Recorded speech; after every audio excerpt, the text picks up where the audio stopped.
My name is Matt with Quick Response Fire Supply, and today I want to talk about the Tyco paint covers, why they're important, and when you may need them. Getting paint on your fire sprinklers is not ideal.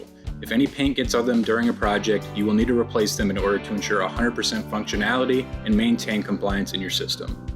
Even the slightest bit of paint can lead to a failed inspection, and fire sprinkler paint covers are an easy and affordable way to protect sprinkler heads from overspray or accidental brush strokes, saving you tons of money in the long run.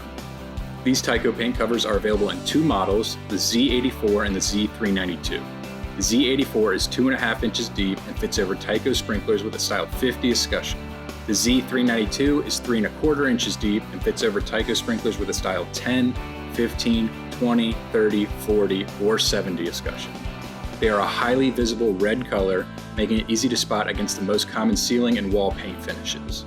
Remember, these are only temporary solutions to avoid getting paint on your sprinkler head. They are meant to be removed as soon as the job is done to ensure proper activation during a possible fire event.